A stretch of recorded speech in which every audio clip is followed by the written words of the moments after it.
Hello, today I wanted to make a short video about freestanding lace and potential problems you might be having getting it to stitch out correctly.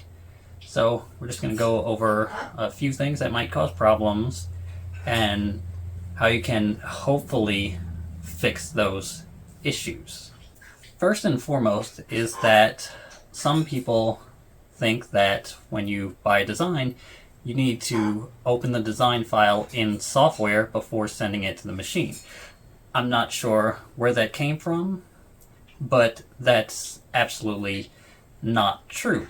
A lot of the software used to create embroidery files has a lot of automated features that can change things in the design if those features are not disabled beforehand. So if you buy a design from someone and open the file in software, there's a chance that it may take it upon itself to change things in those files.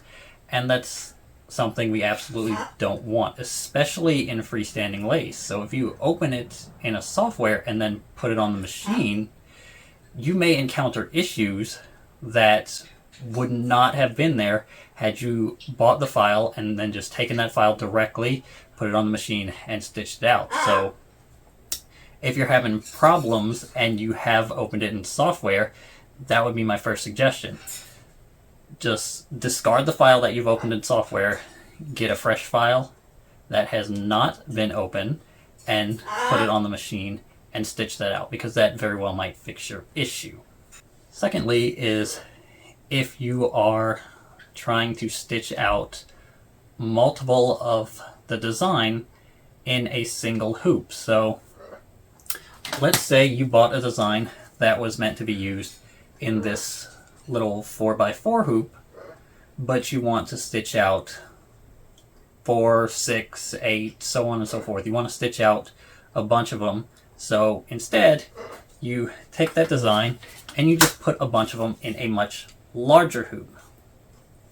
You might encounter some problems that you wouldn't have had in the smaller hoop, because the smaller hoop is going to hold your material or your stabilizer much more securely than this large hoop will. The longer your sides here, the more your material might shift, move, or pull in from these long sides.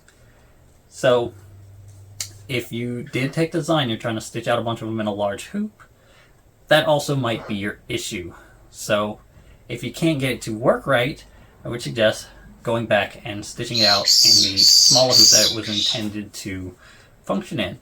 You might be able to put a bunch of them in a large hoop and they work fine, but there's also a chance you might cause some problems like that. So if you are having problems, I would suggest just going back down to the smaller hoop and stitching out one at a time. I know that's more time consuming, but if you can't get them to work in a large hoop, then you're spending even more time trying something that might just not work than you otherwise would have individually hooping and stitching out one at a time. Alright, next would be color sorting. Software generally has a color sort option, although, as I said before, you really shouldn't be opening the design in software anyway.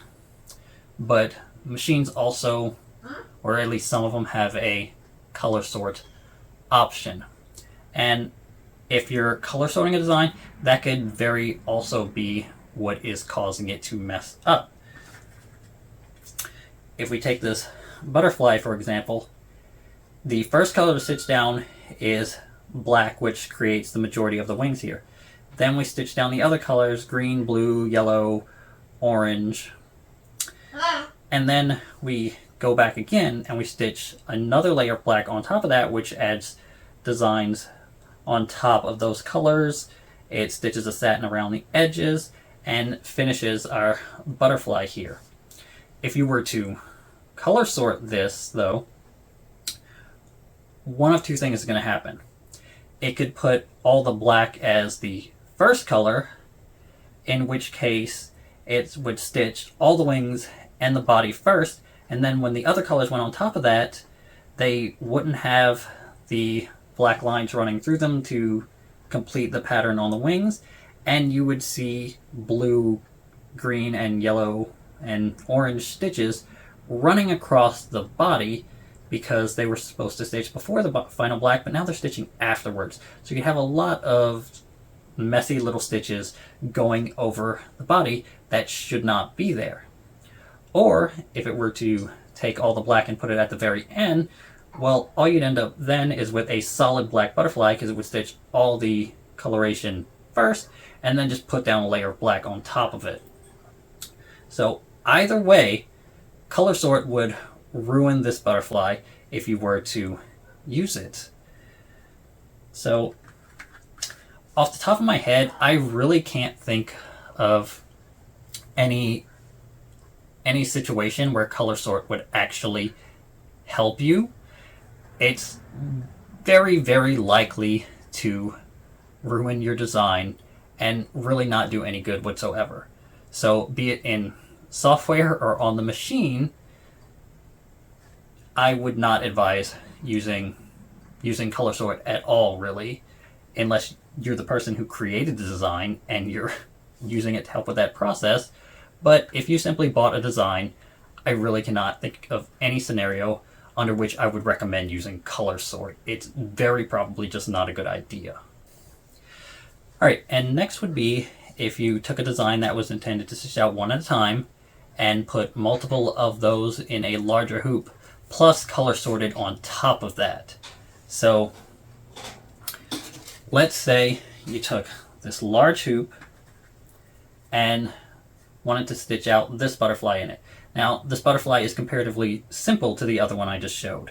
It has 3 colors. It stitches down this white first, then a bit of yellow in the wings, and then all the black markings.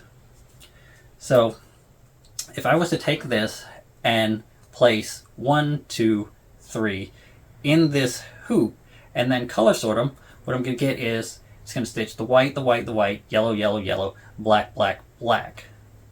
What's going to happen here, though, is that these white stitches are running this way, this way, this way, and this way. So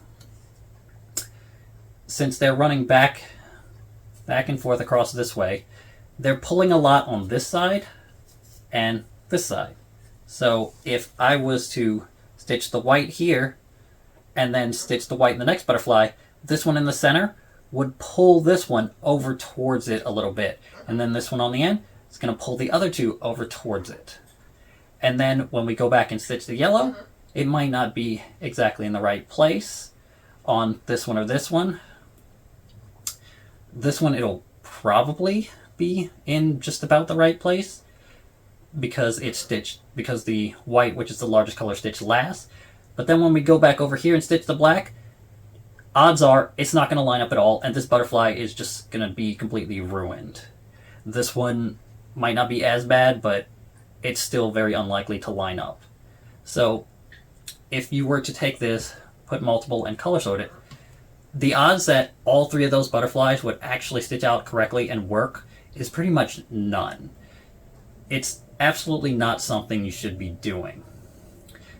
And some people might have better results with that than others, and that would be because of the direction the stitches are going. So if I was to take this and put a butterfly here, here, and here, since I know my pull is on the right and left sides of the butterfly for the most part, if I was to stitch these out here, they wouldn't be pulling directly on each other, so I might get a little bit of a better result, but it's still not something I would advise under any circumstances to do that. If you want to try and stitch out multiple in the same hoop, there's probably a decent chance that'll work.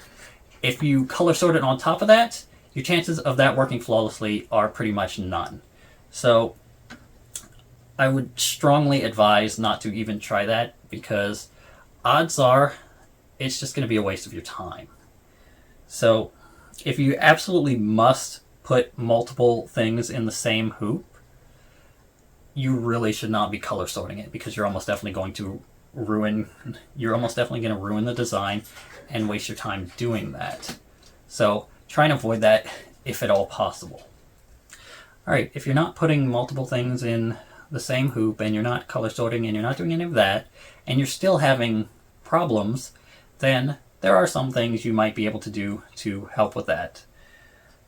One would be to just make sure that when you hoop this stabilizer material, whatever you want to call it, that it's hooped securely. Make sure you're hooping it tightly and securely. And whenever I'm doing freestanding lace, I also have 2 layers of this. I'm not hooping it with just one. And if that's still not enough, another thing you could try is putting these little T-pins in the sides of the hoop, the longer sides at least.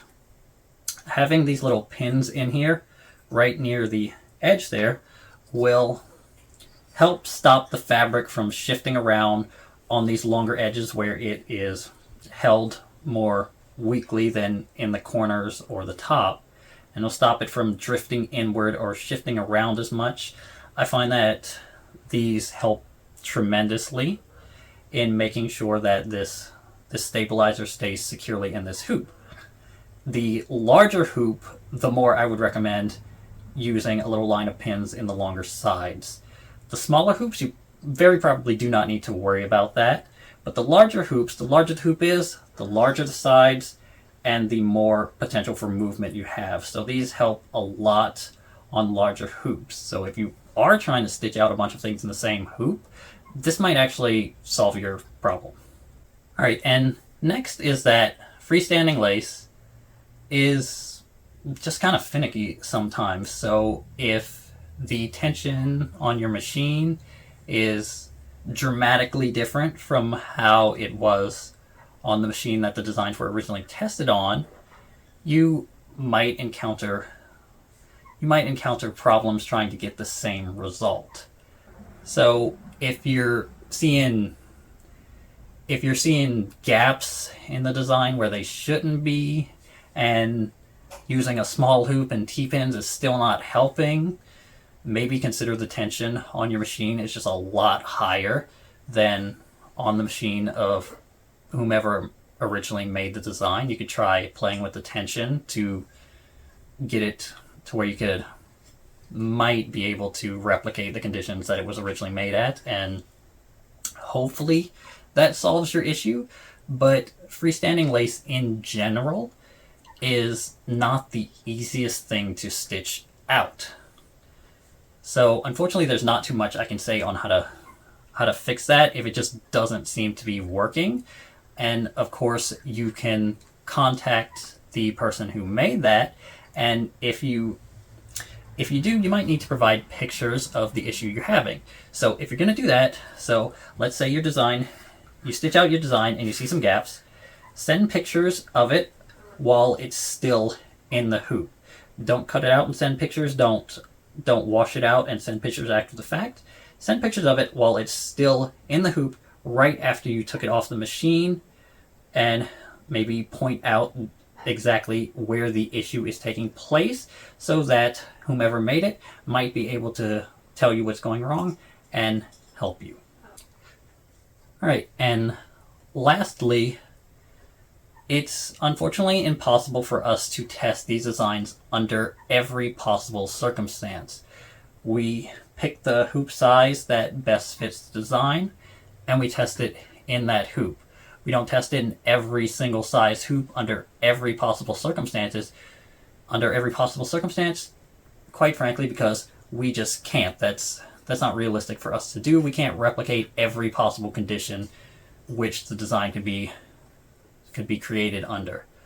So we provide instructions in order to help you replicate the conditions which we created it in as closely as possible so that you can hopefully achieve the same result. So if you get a design and you decide not to follow those instructions to the letter, such as putting multiple in a hoop, using color sort, or any number of other things, please bear in mind that we probably won't be able to help you solve issues you might encounter, because we might not necessarily even know why the issue is taking place if you don't follow the instructions we give you to follow. So, and it's not because we don't want to help, but because it's kind of like voiding a warranty. If you buy something from the store and then you don't like something about it, so you decide to tamper with it and re-engineer it, odds are you can't then return it to the store because you avoided the warranty by tampering with the product. So it's not necessarily that we don't want to help you, it's just that if you don't follow our instructions, we most probably can't, because we might not have the answer at all. So if you are having issues with a design and you didn't follow the instructions exactly, it might not necessarily be the design itself, but the conditions under which it's being created. So in that case, I would suggest you simply go back and try and do it exactly as the instructions specified, because there's a very good chance under those conditions it will work. If I'm creating a design for a small hoop, there's things I'm going to do differently than if I'm creating a design in a much larger hoop, because I know that I have to be aware that these sides are much longer than a tinier hoop. So I'm probably going to have to do a little bit more to make sure that it all stitches out right and everything falls into place as it should be on this hoop, versus this very small hoop where this will have very little movement in the hoop, and the larger one will probably have a lot more. So if you're having trouble, just make sure that you're stitching it out in the correct size hoop and you are following the given instructions. Because that way, if you do encounter problems, you can then message us, and there's a very good chance we'll be able to help you solve those problems, versus if you decide to go off and do something that was completely out of the given instructions. Because we would certainly like to help if we can, but if you're not following our instructions, there's really not much we can do. So just please, if you absolutely must decide to try something else on your own, please be aware that you are on your own for that. Alright, I think that about covers everything I wanted to say in this video. So thanks for watching.